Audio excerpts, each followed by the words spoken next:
राम राम जय जय जय राम, राम राम जय जय जय राम।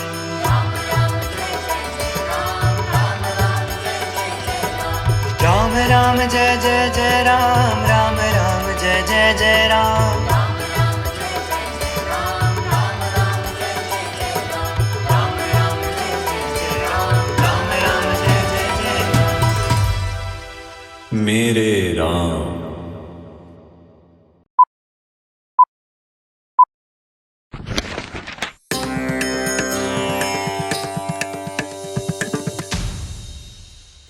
राम राम और बोलिए सियावर रामचंद्र जी की जय। आज प्रभु श्री राम जी का जन्म कैसे होता है इसके बारे में जानेंगे। बालकांड जिसमें 77 सर्ग हैं उसमें प्रभु श्री राम जी के जन्म का वर्णन तो है ही, प्रभु श्री राम जी की बड़ी बहन का वर्णन भी है, प्रभु श्री राम जी के बहनोई का वर्णन भी है। और जो बहुत महत्वपूर्ण बात है वो ये है कि अयोध्या या जो कौशल देश है ये कहाँ है और कैसा होता होगा। कभी ये जानने की इच्छा हुई ना, ये कैसा होता होगा।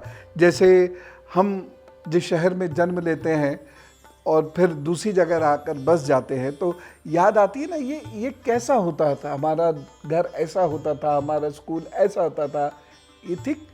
लेकिन फिर हम अपने प्रभु के घर के बारे में क्यों नहीं सोचते, हम अपने प्रभु के देश के बारे में क्यों नहीं सोचते। आज सोचेंगे और आज जानेंगे। एक चीज है जो मैं आपसे कहना चाहूंगा, और मैं जब भी किसी रामलीला में मुझे निमंत्रण मिलता है तो मैं वहां ये बात जरूर कहता हूं।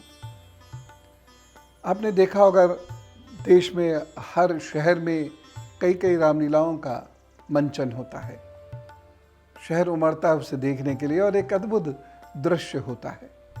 और इन रामलीलाओं के मंचन ने या राम जी के कथावाचकों ने प्रभु श्री राम की यादों को हमारे हृदय में तरोताज़ा रखा है। लेकिन वहाँ पर बहुत कम जगह ऋषि वाल्मीकि की पूजा होती हुई मिलेगी आपको। तो मैं हमेशा कहता हूँ कि यहाँ ऋषि वाल्मीकि की पूजा क्यों नहीं होती। उनका भी चित्र होना चाहिए, रामायण भी होनी चाहिए, गोस्वामी जी का भी चित्र और रामायण होनी चाहिए, जो होती भी है, रामचरितमानस होती भी है। तो तिलक वंदन दोनों ही विभूतियों का होना चाहिए। हमें हमारे राम के दर्शन प्रथम रूप से तो ऋषि वाल्मीकि जी से ही मिलते हैं। श्री राम जी के वंश की मैं बात करूं तो श्री राम जी सूर्य वंश के थे, इक्ष्वाकु इनका वंश है। और ये आपको ज़रूर जानना चाहिए, वैवस्वत मनु से ये वंश प्रारंभ होता है। और ये जो वंश है इसमें जो उनके भाई हैं उनके बारे में सुनिए। इल, इक्ष्वाकु, कुशानाम, अरिष्ट, धृष्ट, नरिष्यंत, करुष, महाबली, शर्याति और प्रषद। इन सब में इक्ष्वाकु वंश जो था वो सबसे ज़्यादा पुष्पित पल्लवित होता है। और इक्ष्वाकु वंश को सबसे ज़्यादा लोग जानते हैं, पूरी दुनिया में लोग जानते हैं। अनेक प्रतापी राजा हुए हैं, अनेक ऋषि भी इसी वंश में हुए हैं और अरिहंत और भगवान भी इसी वंश में हुए हैं। तो ये जो जैन धर्म का इतिहास चलता है वह इतिहास इक्ष्वाकु वंश का ही इतिहास है। यह इक्ष्वाकु वंश का इतिहास जैन धर्म का ही इतिहास है। तो ये दोनों साथ चल रहे हैं। तो प्रभु श्री राम जी अपनी पीढ़ी में 39वें व्यक्ति हैं और बहुत महान महान लोग इसमें हुए, जैसे राजा पृथु जिनके नाम पर पृथ्वी का नाम पड़ा, पृथ्वी पड़ा। हरिश्चंद्र, राजा हरिश्चंद्र जिनके बारे में आप सब जानते हैं, वो भी इसी युग के हुए। भागीरथ, राजा रघु, ये इसी युग इसी वंश के थे। और रघु जी के नाम पे तो इसे कहते हैं रघुकुल रीत सदा चली आई, प्राण जाए पर वचन न जाए। रघुकुल रीत, ये रघुकुल जो है राजा रघु के कुल को कहते हैं, यानी इक्ष्वाकु वंश में जो राजा रघुकुल हुए वो। और महाराजा जो दशरथ जी थे ये रघु जी के पोते हैं और श्री राम जी इस पीढ़ी के 39वें राजकुमार हैं जो दशरथ जी के ज्येष्ठ पुत्र हैं। और श्री राम जी के समय में ये जो कौशल राजवंश है या इक्ष्वाकु राजवंश है ये अपने प्रसिद्धि के चरम पर पहुंच गया था। देखिए 5वां सर्ग ये क्या कहता है, अयोध्यापुरी का कितना सुंदर वर्णन है। मैं बहुत तेजी से आपको सुना रहा हूं। बालकांड में 5वां सर्ग अयोध्या नगरी कैसी थी उसके बारे में लिखता है। और बस आप बैठे हुए कल्पना कीजिए, ये कौशल नाम से प्रसिद्ध एक बहुत बड़ा जनपद है। आज के डिस्ट्रिक्ट्स की तरह नहीं है, उस वक्त जनपद मतलब एक बहुत बड़ा राज्य है जो सरयू नदी के किनारे बसा हुआ है। और आपको पता है, मेरी तो बहुत डिबेट हुई टेलीविजन पर। एक कुरैशी साहब ने किताब लिखी और कहा कि जो अयोध्या है वो ये नहीं है, वो कहाँ है, पाकिस्तान में। लेकिन मुझे तो पता था ना, इसलिए मैं लड़ गया। बाकी लोग या तो उदास हो गए या ढूंढते फिरे अपने प्रश्न के उत्तर। बहुत सारे लोगों ने तो स्वीकार ही लिया, हाँ ये वही होगा, हम ऐसे ही मानते चले। लेकिन मैं कैसे मान जाता? इसलिए कहता हूं जो इतिहास है इसको भी पढ़ो, इतिहास को भी समझो। कहते हैं वो प्रचुर धन धान्य से संपन्न, सुखी और समृद्धशाली है। उसी में अयोध्या नाम की नगरी है। जनपद में अनेक नगर होते हैं और जो उनसे छोटे हैं उसको नगरी बोलते हैं। तो अयोध्या नाम की एक नगरी है और महाराज मनु ने इस नगरी को बसाया है। ये देवताओं की अपनी नगरी कहलाई जाती है, इसलिए ये बहुत वैभवशाली थे। आज की अयोध्या उतनी वैभवशाली नहीं रही, लेकिन उस समय की जो अयोध्या है वो बड़ी वैभवशाली है।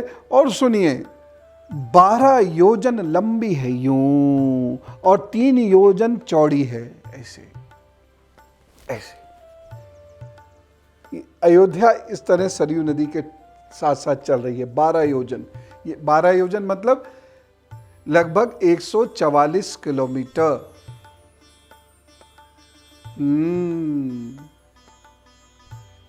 ऐसे जा रही है 12 योजन और 3 योजन ऐसे चौड़ी है, यानी लगभग 36 से 39 किलोमीटर। और इस नगरी की शेप क्या है ये सुनिए। इस नगरी की शेप क्या है? द्यूत फल के आकार में। ये द्यूत फल क्या होता है? द्यूत फल जैसे आज लूडो होता है ना, वैसे ही पासे खेले जाते थे उस वक्त। द्वापर में भी वही द्यूत क्रीड़ा तो हो रही है। तो द्यूत क्रीड़ा जो गोट चलते हैं वो एक प्रकार का आपने देखा होगा ना, पहले ऐसे होता है फिर ऐसे होता है ना, और ये बीच में चौराहा होता है। समझ में आ रहा है ना? तो अब ऐसे और ऐसे, और ये बीच में गोल है, यह है महल। और उसके चारों ओर सामंतों के घर हैं, उसके बाद बाजार है और फिर अन्य लोगों के घर हैं।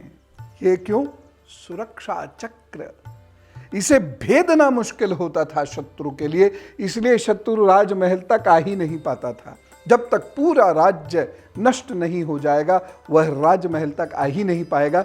इतनी बड़ी घेराबंदी कई चक्रों में की जाती है। और अयोध्या नगरी की जो घेराबंदी के सबसे पहली चीज थी वो था ये बड़ा सा गड्ढा।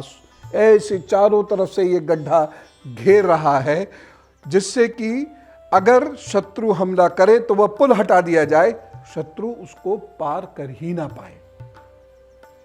समय के साथ साथ ज्योग्राफी में बहुत परिवर्तन होते हैं, और क्या परिवर्तन होते हैं ये मैं अभी आपको बताऊंगा कि किस तरीके से राम जी की उम्र या राम जी का समय निकालने में 2 पर्वत श्रृंखलाओं को, विंध्याचल और हिमालय का को कंपेयर किया गया था, ये मैं बताऊंगा और इसे समझने की कोशिश कीजिए। तो बहुत सारे लोग जो आज के भूगोल से 7,000 वर्ष या 12,000 वर्ष जो निकलेगा अभी हमारे अध्ययन में, उसकी परिकल्पना करते हैं, तो वो लोग क्या हैं? या मूर्ख या धूर्त। अब आगे देखिए कितनी सुंदर बात एक लिखी हुई है। वह नगरी जड़हन धान के चावलों से भरपूर थी, यानी उस वक्त चावल है और दो प्रकार का चावल है, जड़हन चावल, अगहन चावल। जड़हन चावल क्या होता है? जो एक जगह पौध तैयार की जाती है और दूसरी जगह बोया जाता है। तो इतना लंबा कृषि क्षेत्र है वहाँ पर जड़हन धान या जड़हन चावल की खेती वहाँ पर की जाती है। और अगहन की क्या होती है? जो अगन माह में सीधे बोया जाता है। तो जड़हन धान वहाँ पर चारों तरफ है और बहुत मीठा जल वहाँ पर है। उसके लिए जो सिमली दी गई है, ये सिमली है। सिमली क्या दी गई है? जैसे गन्ने का रस होता है, ईख शब्द आया है, उस वक्त गन्ना शब्द नहीं है, ईख का रस जैसा होता है वैसा मधुर जल था वहाँ पर। अब इसको कृपा करके सिमली है, ये उपमा है, उपमा ही समझें, ये ना समझें कि आप में से कोई जाके कहे प्रभु श्री राम के राज में तो नल चलाओ तो गन्ने का रस निकलता था। सुनने में तो बड़ा अच्छा लगेगा, तबला बजेगा, बाजा बजेगा, लोगों की तालियां बजेंगी और इतिहास का मजाक उड़ जाएगा। कहना क्या चाह रहे हैं? दरअसल नदियां उस वक्त अपने पूर्ण श्रृंगार में है। अब ये श्रृंगार शब्द आया है, ये भी क्या है? उपमा ही है।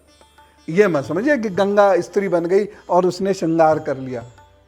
मतलब कहने का यह है कि वह बहुत सुंदर है और धरती को बहुत खोदे बिना जल मिल जाता है और वह जल चूंकि प्रदूषण मुक्त है इसलिए बहुत मीठा जल है, उसे पी के तृप्ति होती है। मैंने ऐसे कई स्थानों पर जल पिया है जहां जल पीने के बाद भूख ही नहीं लगती, भोजन की आवश्यकता ही नहीं होती। तो राम राज्य का ऐसा मधुर जल है और वहां पर लोग नाना प्रकार के वाद्य यंत्र बजाते हैं। गांधर्व विद्या इसको बोलते हैं। गांधर्व विद्या समझते हैं? गीत, संगीत, नृत्य आदि को। और इसे करने वाले कौन लोग हैं? गंधर्व। तो ये लोग वहाँ पर गीत संगीत करते हैं जिससे आनंद होता है, लोग इसे सुनने जाते हैं। उस वक्त ऐसे टेलीविज़न नहीं है तो उस वक्त इसी प्रकार से लोग आनंद करते हैं। और भी बहुत सारी चीज़ें जब समय आएगा तो मैं आपको बताऊंगा। इस प्रकार से वह धरती है, लेकिन उस धरती में राजा दशरथ जी के राज में एक बड़ी भारी परेशानी है जिससे वह अंदर ही अंदर घुटते हैं। और जब वह घुटते हैं, जब वह दुखी और परेशान होते हैं तो उनकी तीनों रानियां भी दुखी और परेशान होती हैं, कौशल्या, सुमित्रा और कैकेयी। समस्या क्या है कि राजा दशरथ जी के एक पुत्री थी जिसका नाम शांता था और राजा रोमपद को उन्होंने अपनी पुत्री उनके घर में खुशियां लाने के लिए दी। और उसके बाद शांत का विवाह होता है महर्षि श्रंग से। महर्षि श्रंग जो विभांडक ऋषि के पुत्र हैं और पूर्ण विरक्त हैं, लेकिन बाद में जब उनको आज्ञा मिलती है तो वह विवाह करते हैं। और विवाह किससे करते हैं? शांता से। देखिए, दो बातें मैं बहुत विशेष कह चुका हूं। इक्ष्वाकु वंश के बारे में जब मैं आपसे बतिया रहा था तब मैंने एक बात ये कही थी कि इस वंश में भगवान हुए हैं, राजा हुए हैं। अरिहंत हुए हैं, और मैंने एक बात और कही थी, ऋषि हुए हैं। इसका मतलब एक ही वंश में अरिहंत भी हैं, एक ही वंश में ऋषि भी हैं, तो क्षत्रिय राजा भी हैं। क्या मतलब हुआ? समाज कर्म आधारित वर्ग अथवा वर्ण में तो बटा था, जन्म आधारित जातियों में नहीं बटा था।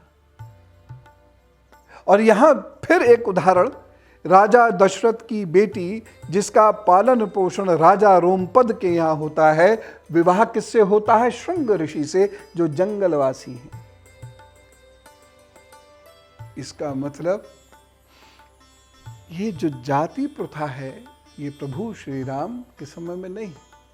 तो प्रभु श्री राम को मानने वाले लोग जाति प्रथा में विश्वास कैसे कर सकते हैं? करते हैं। लेकिन अब क्या होता है, वह ऋषियों के पास जाते हैं एक दिन और बड़े दुखी मन से कहते हैं कि इस राज्य को आगे कौन बढ़ाएगा। तो उनको ऋषि कहते हैं कि ठीक है, अनुष्ठान करते हैं। और अनुष्ठान करने के लिए ऋषि श्रृंग को बुलाया जाता है। अब उसमें अग्नि से हाविष्य को तैयार किया जाता है। अब सामान्यतः इस तरीके से उसका चित्रण किया जाता है पुराण में या टीवी सीरियल्स में या चित्रों में, कि हाथ में कलश लेके अग्निदेव स्वयं अच्छे सोने के कपड़े पहन के खड़े हो गए। अग्नि में कैसे खड़े हो गए, यह चित्रण है समझाने की दृष्टि से। दरअसल हुआ क्या कि कुछ जड़ी बूटियों के साथ, विशेष मंत्रों के साथ, मंत्र की जो शक्ति होती है आज का युग नहीं पहचानता। आज के युग में बहुत थोड़े से लोग बचे हैं, होंगे मुश्किल से 1000-1500 लोग मात्र, जो मंत्र की शक्ति से ओतप्रोत है या सिद्ध पुरुष हैं। थोड़े ज्यादा मान लीजिए, 1,00,000 लोग होंगे बस, और क्या, इससे ज्यादा तो नहीं है भाई, इससे ज्यादा नहीं मैं मानूंगा। तो ये सिद्ध पुरुष जो होते हैं, तो इनको मंत्र किस प्रकार से बोला जाता है? ऋषि वाल्मीकि ने अपनी रामायण में भी लिखा है, स्वर 3 प्रकार से निकलते हैं, हृदय, कंठ और तार। उच्च स्वर ये स्वर हैं। और 2 प्रकार के गीत होते हैं, देश गीत होता है,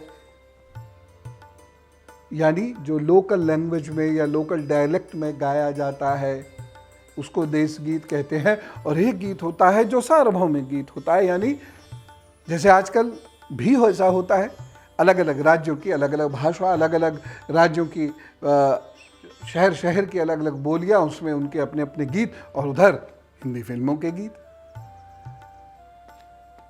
ठीक, तो इस प्रकार जो गांधर्व उन्होंने लिखा है, उसमें इस चीज का विशेष रूप से वर्णन किया हुआ है। खैर, हाविष्य इस प्रकार से तैयार किया जाता है, और ये जो हाविष्य है इसमें औषधियां हैं, दवाइयां हैं, और ये रानियों को दिया गया है। आधा हिस्सा मां कौशल्या को देते हैं, फिर आधा हिस्से के फिर 3 हिस्से होते हैं।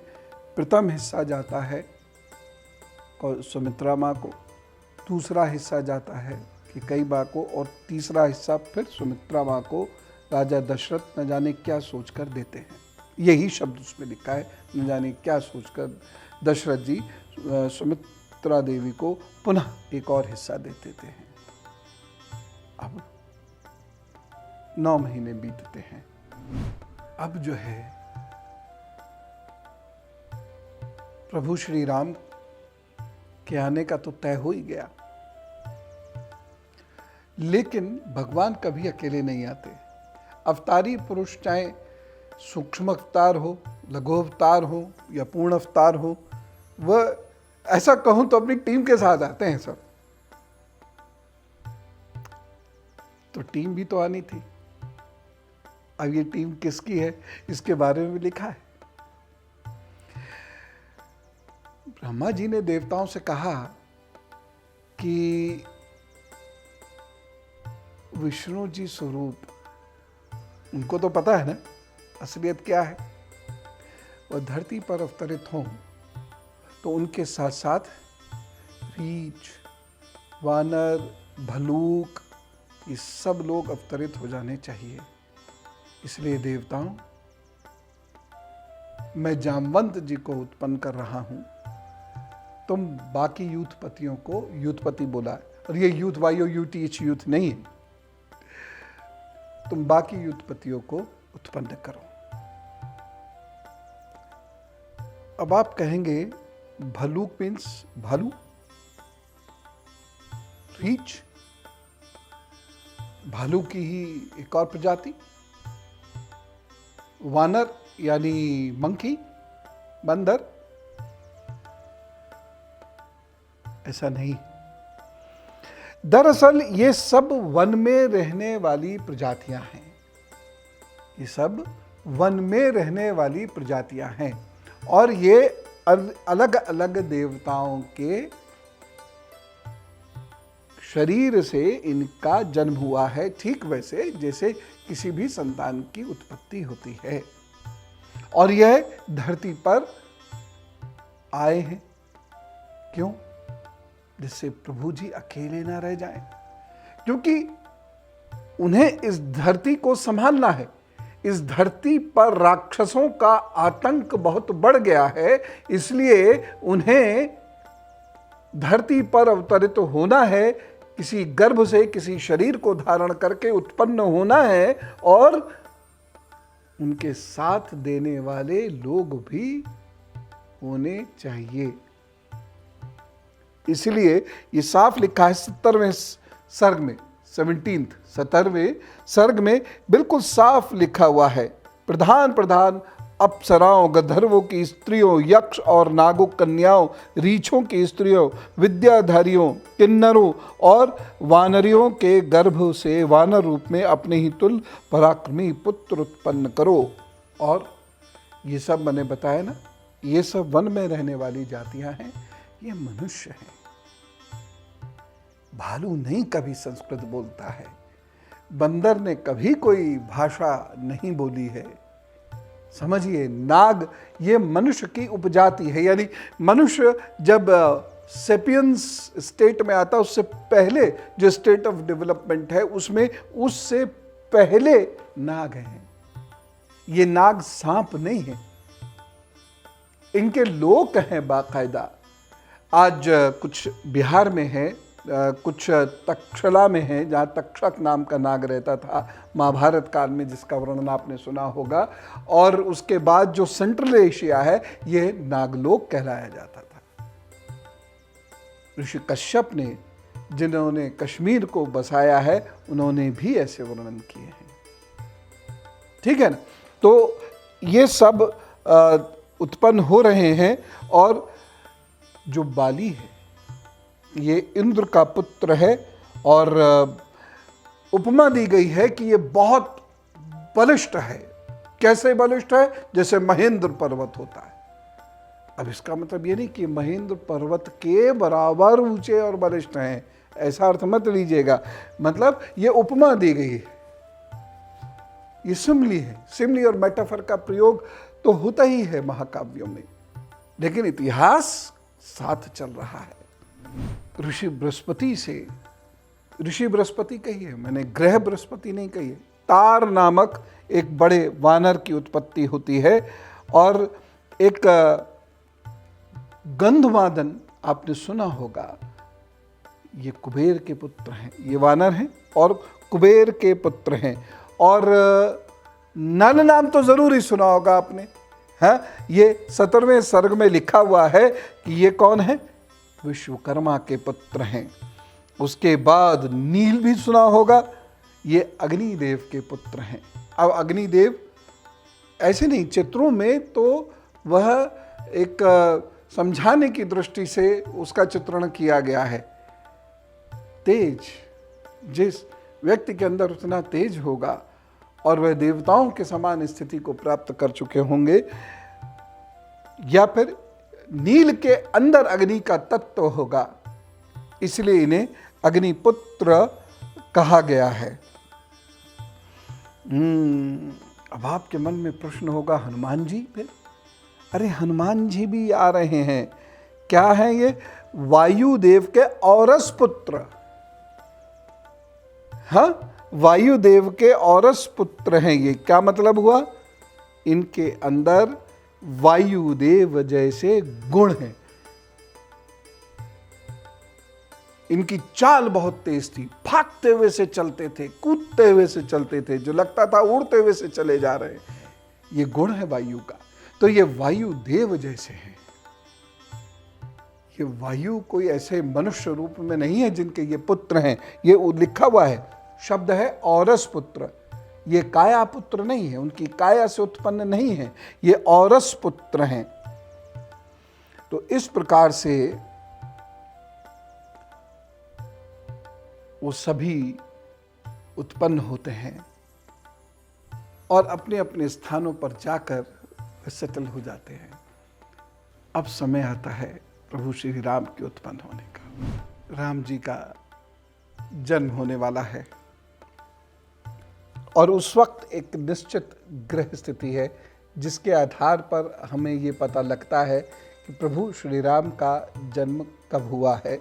और वह स्थिति 18वें सर्ग में स्पष्ट दी हुई है। क्या कहते हैं? 12वें मास में चैत्र के शुक्ल पक्ष की नवमी तिथि को पुनर्वसु नक्षत्र एवं कर्क लग्न में कौसल्या देवी ने दिव्य लक्षणों से युक्त सर्वलोक वंदित जगदीश्वर श्री राम को जन्म दिया। उस समय सूर्य, मंगल, शनि, गुरु और शुक्र 5 ग्रह अपने अपने उच्च स्थान में विद्यमान थे तथा लग्न में चंद्रमा के साथ बृहस्पति विद्यमान थे। यानी कर्क लग्न में चंद्र और बृहस्पति एक साथ थे। और जब हम इन सभी स्थितियों का आकाशीय नक्शा बनाते हैं तो वह तिथि आती है 10 जनवरी 5114। समय लगभग 12:25 से 12:35 के मध्य में। यद्यपि इस सिद्धांत को चुनौती दी गई है, लेकिन अभी तक, कल को कोई नई रिसर्च आ जाए तो अलग बात है, अभी तक बिल्कुल यही आकाशीय स्थिति उस दिन थी और इस ग्रह नक्षत्र में प्रभु श्री राम का इस दिन जन्म होता है। अब आप कहेंगे जनवरी, ये तो चैत्र नक्षत्र मतलब मार्च अप्रैल। नहीं, देखिए धरती का जो घूमना है ये परिवर्तन करता है। इस धरती का जब उदय हो रहा है तो 6 से 8 घंटे के भीतर ये अपना एक चक्र पूरा कर लेती थी और आज 24 घंटे से ज्यादा का समय लेती है, जरा सा ज्यादा का समय लेती है और धीरे धीरे ये और स्लो होती जाएगी। और उस वक्त में जो 12वीं ऋतु पड़ती है, आज के अनुसार यह उस वक्त में जब शिशिर है, सर्द है, तो उस वक्त पड़ती है। और यह समय जो निकल के आता है ये जनवरी का निकल के आता है। 7000 वर्ष पूर्व की बात हो रही। हम लोग यही तो गलती करते हैं। उस वक्त नदी, नहर ये अलग किस्म की हैं, उस वक्त सरोवर अलग किस्म के हैं, उस वक्त हिमालय इतना ऊंचा नहीं है। जी हां, हिमालय की ऊंचाई लगातार बढ़ती चली जा रही है।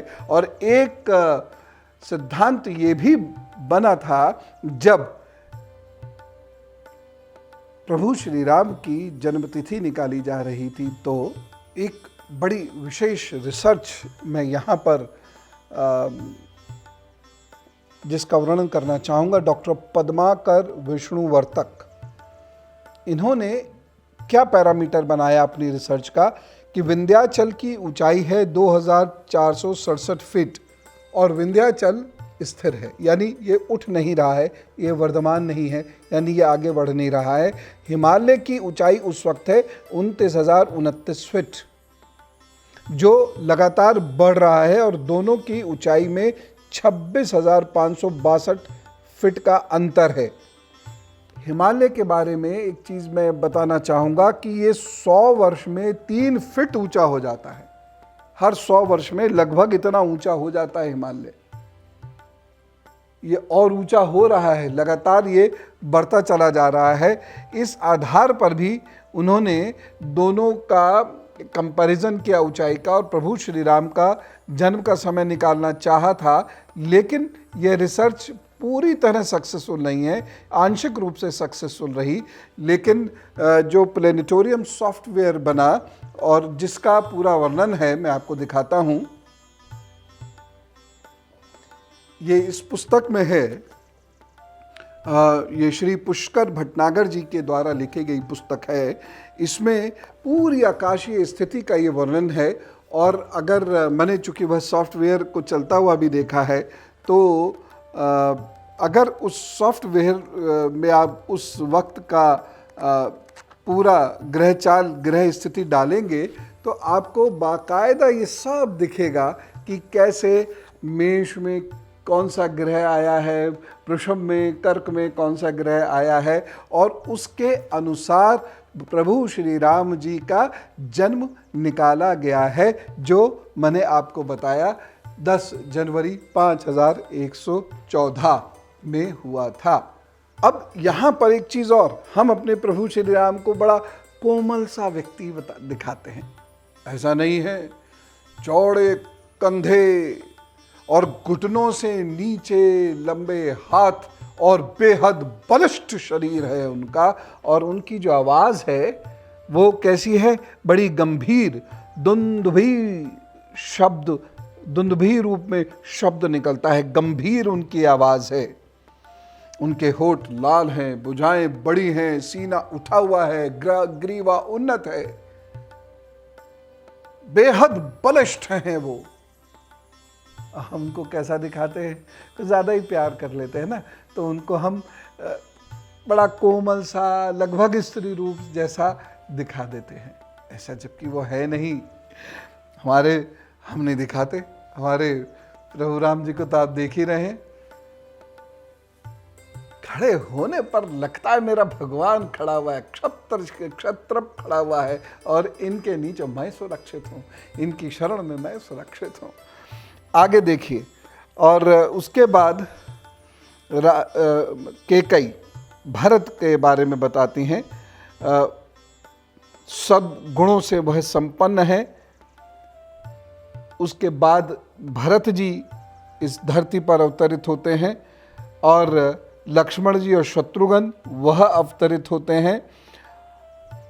भरत का जन्म पुष्य नक्षत्र और मीन लग्न में हुआ है, यानी कर्क के बाद सिंह, कन्या, तुला, वृश्चिक, धनु, मकर, कुंभ, मीन, ये अगले दिन सुबह के लगभग पढ़ी होगी, क्योंकि 8 राशि का मतलब है लगभग 18 घंटे बाद भरत जी का जन्म हुआ होगा, लगभग 18 घंटे बाद। और इस प्रकार ये चारों भाई धरती पर आते हैं। कितनी महत्वपूर्ण बात हमें पता चली ना इतिहास की। उसके आगे और भी महत्वपूर्ण बातें हैं, वो कब करेंगे,